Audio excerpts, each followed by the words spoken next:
হলো, মানে এতটাই কষ্ট যে আমার বলার বাইরে। ইনফ্যাক্ট খাবার পর্যন্ত দিত না। আমি তখন রুমে আসলো, আমার ইচ্ছা ছিল যে আমি স্কুলে যাব, পরীক্ষা দিব। আমি তো এখন পরীক্ষা না দিয়ে আমার একটা বছর নষ্ট হয়ে যাব, এটা ভাবতাম।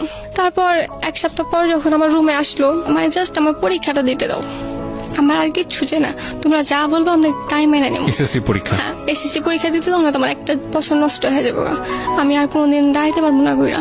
পরে অনেকক্ষণ ভাবলো, তারপর বললো যে আচ্ছা ঠিক আছে, আমরা কেউ একজন ধরে নিয়ে আসবো, মানে এই জন্যই যাতে আমি পালায় না যাই। তো তখন ওইটা রাজি হলো, আমায় কয়েকদিন দিয়ে আসলো। মানে সরাসরি যেত না, অলওয়েজ ফলো রাখতো পিছনে। আমি যখন পিছনে তাকাইতাম একটা ছেলেকে দেখতে পেতাম, ছেলেটাকে আমি চিনি না, ছেলেটা আমার আম্মা লাগাইছে না শিওর জানতাম না, কিন্তু কেউ না কেউ থাকতো। আর ওই কিছু মুখ আমার একদম চেনা হয়ে গেছিল, আমি যেদিকে তাকাইতাম ছেলেগুলোকে দেখতে পেতাম। অলওয়েজ আমার দিকে একটা মনে হয় যে ক্যামেরা ফোকাস করে আছে। তো সেখান থেকে এক্সাম দেই, রেজাল্ট আমার রেজাল্টটা খুব ভালো আমি আশা করি নাই কখনো। কারণ আমি যখন পরীক্ষা দেই আমি একটা দিন পড়তে বসতে পারিনি, এই জন্য পড়তে বসতে পারিনি।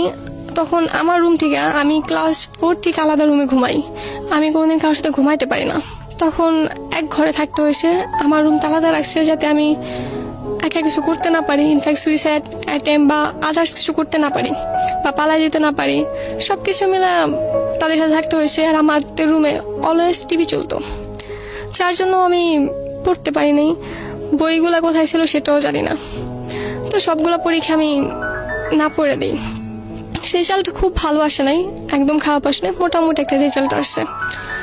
তো সেখান থেকে পরীক্ষা দেওয়ার পরে আবার ওই ব্যাপারটা শুরু হয়। তখন পরীক্ষা শেষ করে আমি ডিরেক্ট বাসায় না গিয়া আমার আন্টির বাসায় চলে আসি। আমার আন্টির বাসা ঢাকা যাত্রাবাড়ি। তো বাসে উঠে বাড়ি থেকে পালালেন আপনি? হ্যাঁ, পালালাম। বাসে উঠে আন্টির ফোন দিলাম যে আন্টি আমি আসতেছি, তোমার বোনকে যদি বলো তাহলে আমি আর যাব না।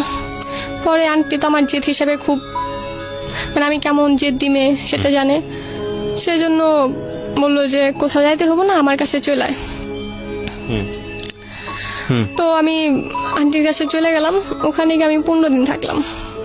তো আন্টি বুঝায়া আবার আমার বাড়িতে পাঠাইলো। কিন্তু বাড়িতে আসার পর যেটা হয় নর্মালি সবসময় একই রকম, ওরা আমার সাথে আবার সেম কাহিনী নিয়ে আসে। তো আমার একদম বিরক্ত লেগে গেল। পরে আমি বললাম যে এই সমস্ত বাদ দাও, যাতে আমি ভুল হয়ে কিছু করে ফেলবো। তাও তারা শুনলো না। দেন আমার প্রতি এতটা প্রেশার ক্রিয়েট করলো, যার জন্য আমি সুইসাইডটা মানে একদম ফিক্সড করে নিলাম যে এটা আমার করতে হবে। মানে আমার জীবনটা একদম অন্ধকার মনে হয়েছে, আমি আদার্স কিছু ভাবতে পারতেছিলাম না।